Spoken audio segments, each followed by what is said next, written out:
মাগরিবের নামাজের পর ছোট্ট এই দোয়াটি কোনো বান্দা যখন একবার পাঠ করবে, আল্লাহ তাআলা তাকে ৭০টি বিপদ থেকে হেফাজত করবেন, যার মধ্যে সর্বনিম্ন বিপদটি হচ্ছে দারিদ্রতা। দারিদ্রতার চাইতে ৭০টি বিপদ আছে যেগুলো এর থেকেও অনেক বড়। এই দোয়াটির কথা নবীজি সাল্লাল্লাহু আলাইহি ওয়াসাল্লাম বলেছেন।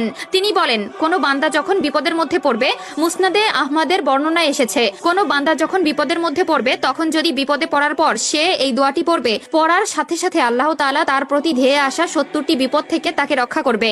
কাজেই ভিডিওটি মোটেই এড়িয়ে যাবেন না। আমাদের মধ্যে এমন অনেকে আছে যাদের বিপদ পিছু ছাড়ে না, সব সময় দুর্ঘটনা, অনটন এবং দারিদ্রতা লেগেই থাকে। কোনো কিছুতেই যেন তাদের সংসারে উন্নতি আসে না।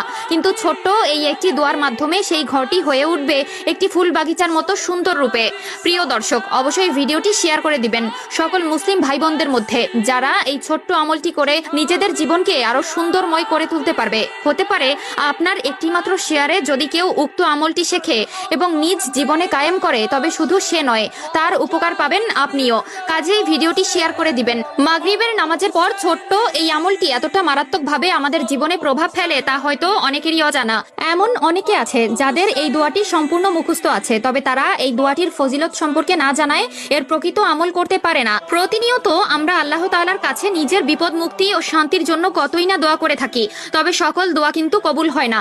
কিন্তু ছোট্ট এই দোয়াটি এত পরিমাণ শক্তিশালী, কেউ যদি চলতি পথে এই দোয়াটি পবিত্র অবস্থায় নেক মনে আল্লাহর স্মরণে একবার পাঠ করে, তবে সেই বান্দার আমল নামায় ৭০ লাখ নেকি জমা করা হবে এবং বান্দার করা ৭০ লাখ গুনাহ মাফ করা হবে। দোয়াটি হচ্ছে লা ইলাহা ইল্লাল্লাহু ওয়াহদাহু লা শারীকা লাহু লাহুল মুলকু ওয়া লাহুল হামদ ওয়া হুয়া আলা কুল্লি শাইইন কদির।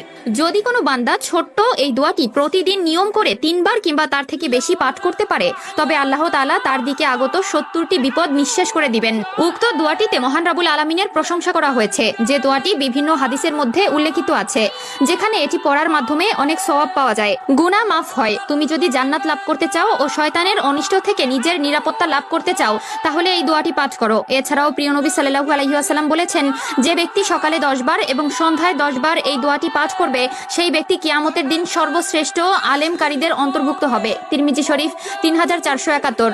এছাড়াও সহিহ মুসলিমের 2693 নম্বর হাদিসে উল্লেখ করা আছে, যে ব্যক্তি এই দোয়াটি 10 বার পাঠ করবে সে 4 জন দাস মুক্তি করার মতন সওয়াব পাবে।